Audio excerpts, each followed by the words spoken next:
बिस्मिल्लाहिर्रहमानिर्रहीम। वला बैउल लबनी फ़ी ज़र्इ वस्सूफ़ी अला ज़हरिल गनमी। यहाँ से इबारत है कि और बै जायज़ नहीं है। वला हज़रत जी जी, वला बैउत तैरी से ये तर्जुमा इसका करा दिया था मैंने। वला बैउत तैरी फ़िल हवाई क़ब्ल सैदिही, परिंदे का अभी आपने शिकार किया नहीं और उसकी बै करने लगे, ये जायज़ नहीं।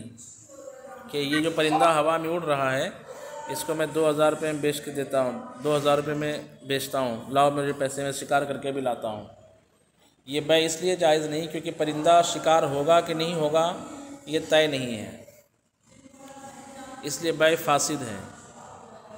वला बैउत तैरी फ़िल हवा, और हवा में मौजूद परिंदे की बै जायज़ नहीं क़ब्ल सैद ही, उसके शिकार करने से पहले।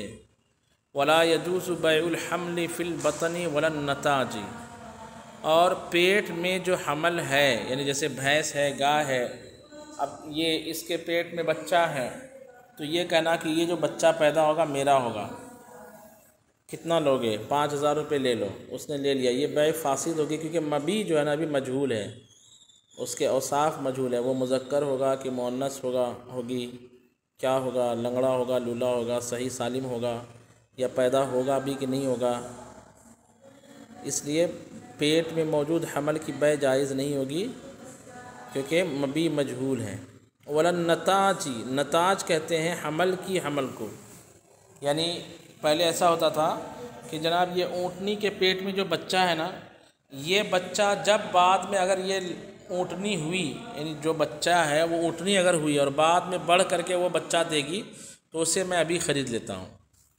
ये ज़माने जहालियत में लोग ऐसा करते थे, अपने पोते के लिए, अपने नवासे के लिए, छोटे बच्चों के लिए ऐसा करते थे। ये भी जायज़ नहीं क्योंकि वो हमल जो अभी है वही पे बाहर आएगा कि नहीं आएगा, आया तो ज़िंदा रहेगा कि नहीं रहेगा, रहा तो हमल ठहरेगा कि नहीं ठहरेगा, ठहरा तो फिर उसके हमल से बच्चा पैदा होगा कि नहीं होगा, कन्फ्यूज़न बहुत है।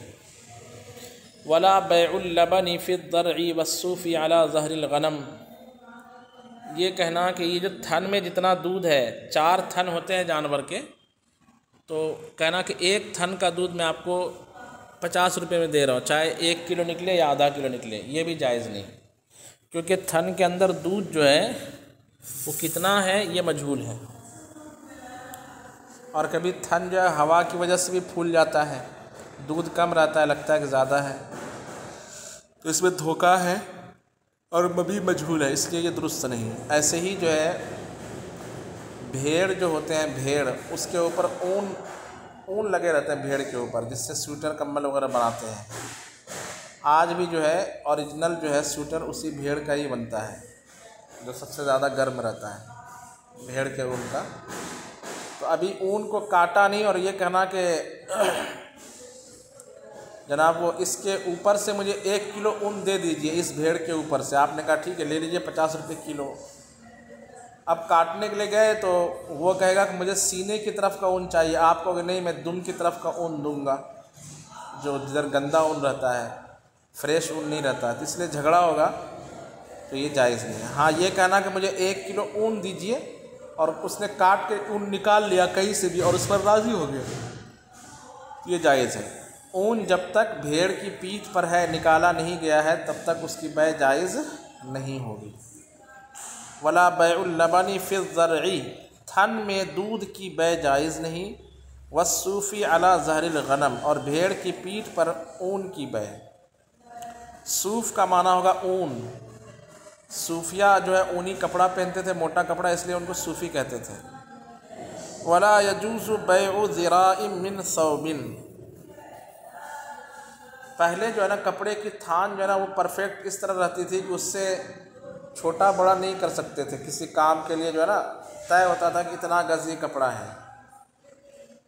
तो अगर उस ज़माने के एतबार से कह रहे हैं कि उससे अगर थोड़ी सी बेचने की बात करें, थोड़ा हिस्सा बेचने की बात करें कि इस थान से 1 गज़ मुझे चाहिए, तो उसमें झगड़ा होता था कि इधर से काट के दूं कि उधर से काट के दूं, ये वाले साइड से कि वो वाले साइड में, इसलिए वो बै जायज़ नहीं। लेकिन इस ज़माने में चूँकि ऐसा मसला नहीं है, कपड़े की बनावट अलग हो गई है और कपड़ा चाहे कहीं से काटो बराबर ही रहता है, कोई फ़र्क नहीं होता, तो इस ज़माने में थान से 1 गज़ की बै बिल्कुल जायज़ है। लेकिन पहले क्या होता था कि 1 गज़ काट देने से कपड़ा बेकार हो जाता था, उससे बाई यानी बेचने वाले को नुकसान होता था। इसलिए मुतलक़न ये कहना कि मुझे इस थान से 1 गज़ कपड़ा ख़रीदना है, आपने कहा मैंने बेच दिया, ये जायज़ नहीं। क्योंकि उस वक्त उस ज़माने में झगड़ा होता था कि इधर वाला कपड़ा अच्छा है, उधर वाला अच्छा नहीं है। और अभी कैसा है कि पूरे थान में कपड़ा सेम क्वालिटी का रहता है, कोई उसमें गड़बड़ी नहीं रहती। पहले चूँकि हाथ से बनाते थे तो एक हिस्सा 1 मीटर अच्छा बन जाता था, दूसरे मीटर में कुछ ख़राबी रहती थी, तीसरे मीटर में ज़्यादा ख़राबी, चौथे मीटर में ज़्यादा अच्छा, इस तरह चलते रहता था मामला। तो ये उस ज़माने के एतबार से है कि वला यजूज़ु बैउ ज़िराइन मिन सौबिन, किसी कपड़े से 1 गज़ की बै करना जायज़ नहीं। ये इस ज़माने के एतबार से ये मसला नहीं है। फिर कहते हैं वला बैउ जिज़इन फ़ी सक़फ़िन, छत में मौजूद शहतीर की बै जायज़ नहीं। शहतीर किसको कहते हैं? पीलर जिसको आप कहते हैं ना, इस ज़माने में पहले पीलर जो है ना उसका होता था, लकड़े का होता था या फिर पटरे का होता था। तो ये कहना कि मुझे ये पीलर बेच दीजिए, उसने कहा ठीक है बेच दिया। अब जब उसको निकालते हैं ना तो पूरी छत गिरने का डर रहता है, इससे बाए का बेचने वाले का नुकसान ज़्यादा होगा। इसलिए जब तक अच्छा निकालने में जो है वो हो सकता है वो ख़राब भी हो जाए, टूट जाए, है ना, जंग लगा हुआ है कहीं पे, या लकड़ी है तो ज़्यादा पुरानी हो चुकी, टूटने का अंदेशा है। यहाँ पे भी मबी में जो है जहालत पाई गई। कैसे कि इसमें नुकसान दोनों का हो सकता है। जैसे 10 शहतीर देख लिया, 10 पिलर लगा हुआ है, यानी पहले होते थे मोटे मोटे लकड़ियों के, स्टेशन में देखे होंगे कि जो है वो शीट लगी रहती है, उसके नीचे जो है ना वो मोटे मोटे लोहे लगे रहते हैं, उसको शहतीर कहते हैं। यानी जिस पर छत का भार रहता है, वज़न रहता है, उसको क्या कहते हैं? शहतीर। अभी तो कंक्रीट का सीधा कर देते हैं, कोई टेंशन ही नहीं है। तो शहतीर की बै इसलिए जायज़ नहीं क्योंकि वो निकालने में उसमें आगे पीछे हो जाता था। हाँ, निकाल करके बेचा तो ये जायज़ है, जब तक वो छत में लगा हुआ है जायज़ नहीं। वला बैउ जिज़इन फ़ी सक़फ़िन, और छत में लगे हुए शहतीर की बै जायज़ नहीं। व ज़रबतिल क़ानिस, और 1 बार जाल फेंकने की बै जायज़ नहीं। असल इबारत है वला बैउ वला यजूज़ु बैउ ज़रबतिल क़ानिसी। ये इबारत है कि वला यजूज़ु बैउ ज़िराइन मिन सौबिन वला बैउ जिज़इन फ़ी सक़फ़िन वला ज़रबतिल क़ानिसी।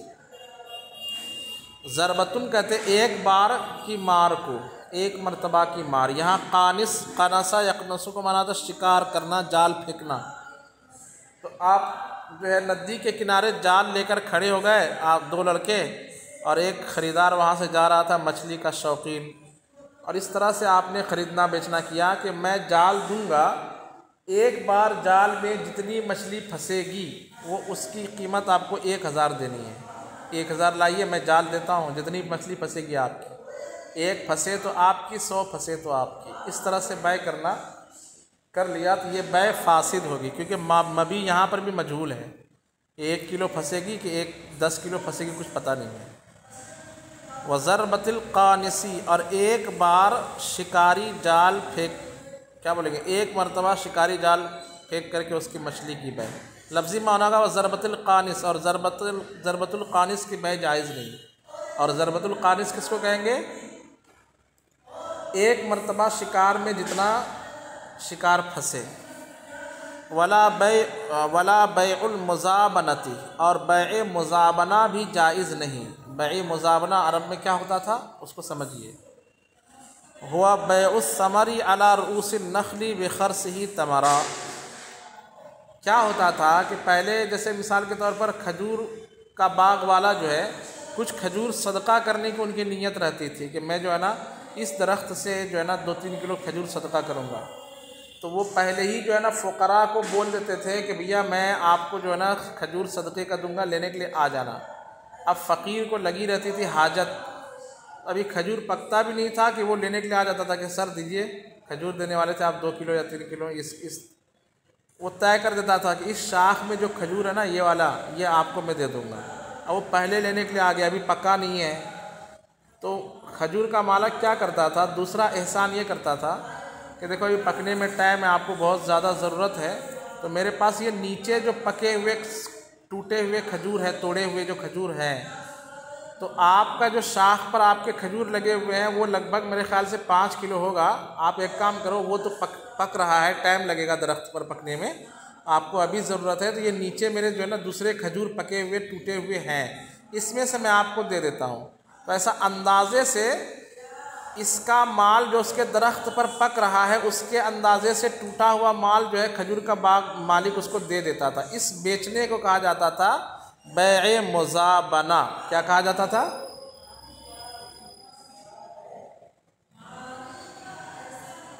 बैए मुज़ाबना।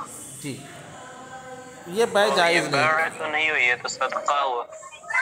जी जी, ये फ़कीर को जो दिया जा रहा है तो सदका हुआ ना हज़रत, ये बैए तो नहीं हुआ। पहले जो है सदका कर दिया, कौन सा खजूर जो दरख्त पर है, तो वो किसका हो गया? बोलिए। दरख्त पर जो, शोर कम करवाइए बच्चों का, जहाँ पढ़ते हैं वहाँ इतना शोर क्यों करवाते हैं? जहाँ पे पहले खजूर सदका कर दिया तो उस सदका किए हुए खजूर का जो दरख्त पर मौजूद है उसका मालिक हो गया फ़कीर।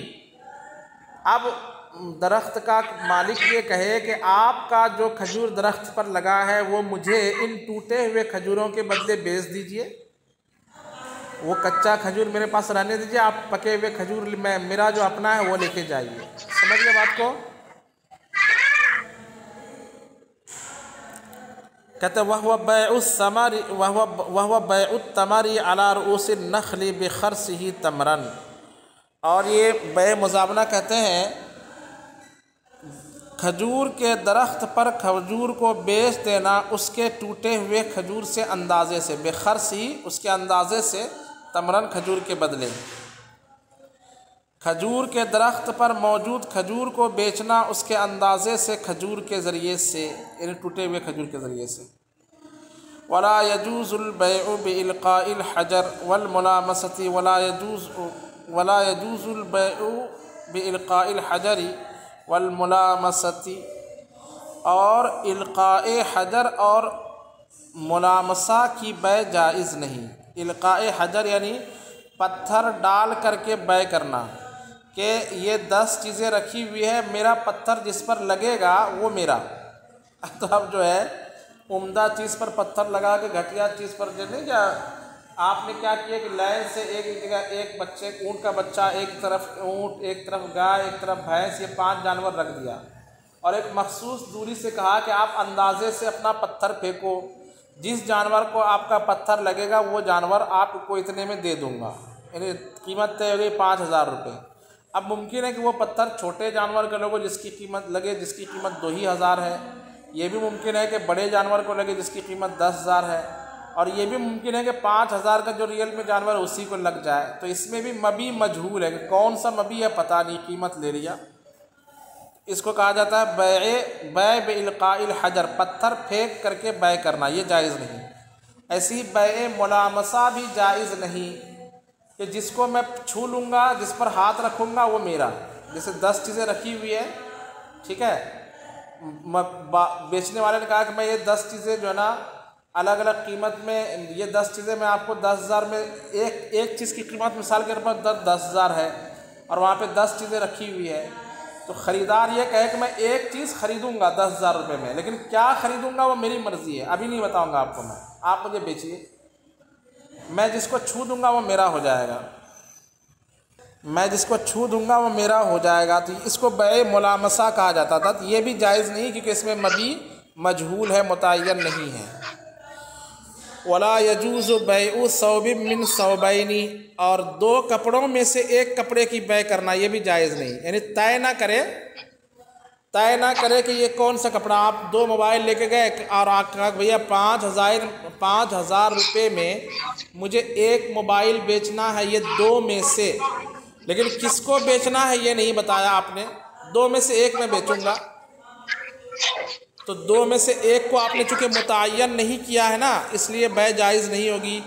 बेचने वाला सोचेगा कि बढ़िया वाला मोबाइल लूँ और आप सोचेंगे कि इसको घटिया वाला मोबाइल दे दूँ, इसलिए झगड़े की सूरत है।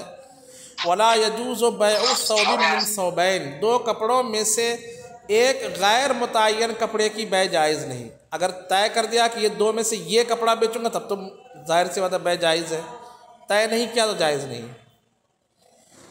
अच्छा, अब वमन बाआ से लेकर के नीचे तक की इबारत में इस तरह के मसाइल बयान किए जाएंगे कि जनाब अगर ख़रीदने वाले ने या बेचने वाले ने अपने फ़ायदे की शर्त लगा दी ख़रीदने बेचने में, तो इस शर्त लगाने की वजह से भी बै फासिद होगी। जैसे मिसाल के तौर पर बेचने वाला जो है बिस्तर बेच रहा है या गाड़ी बेच रहा है, इस ज़माने के एतबार से समझिए, या मकान बेच रहा है, तो कहा कि मैं आपको ये मकान 1 लाख रुपए में बेच दूंगा, लेकिन भैया मैं 1 लाख रुपए में ख़रीदने के बाद आपको मुझे जो ना 2 महीने के लिए घर में रहने देना पड़ेगा, 2 महीने के बाद मैं आपका घर छोड़ूंगा। ये शर्त लगा दी अपने फ़ायदे के लिए, जायज़ नहीं। या गाड़ी बेची का लेकिन मुझे जो है ना आपको 1 घंटा रोज़ाना चलाने के लिए देना पड़ेगा, ये भी शर्त जायज़ नहीं है। यानी अक़्द के ख़िलाफ़ जो शर्तें हैं, मुक़्तज़ाए अक़्द के ख़िलाफ़, यानी बै के जो तकाज़े हैं उसके ख़िलाफ़ जो शर्त है, वो शर्त लगा करके अगर बै हो जाए तो अब ये बै फासिद हो जाएगी। उसकी चंद मिसालें यहाँ दी गई है उस ज़माने के एतबार से। क्या है वो देखिए, कहते हैं वमम बा अबदन, किसी ने कोई ग़ुलाम बेचा, किस शर्त पर, अला अयुतिक़हुल मुश्तरी, इस शर्त पर कि ख़रीदने वाले को इसको आज़ाद करना पड़ेगा। कहा भैया मैं ग़ुलाम बेच रहा हूँ, लेकिन शर्त यह है कि आप इसको ख़रीदने के बाद आज़ाद कर देना जब वक्त आएगा। और युदब्बिरहु, या इसको मुदब्बर बना देना। मुदब्बर यानी ये कह देना कि मैं मर जाऊँगा तो तू आज़ाद है। और युकातिबहु, या उसको मुकातब बना लेना, लिख करके दे देना कि ये जो है ऐसे से काम करने के बाद आज़ाद है, ऐसे। और बा अमतन, या लौंडी बेची, लौंडी बेचा, और शर्त क्या लगाई, अला अन यस्तौलिदहा, इस बात पर कि वो उससे बच्चा तलब करेगा, यानी इस लौंडी से सोहबत करना और इससे बच्चा पैदा करना ताकि बाद में ये आज़ाद हो जाए। फल बैउ फासिद, तो ये तमाम शर्तें एक्सेप्ट कर ले तो बै क्या हो जाएगी,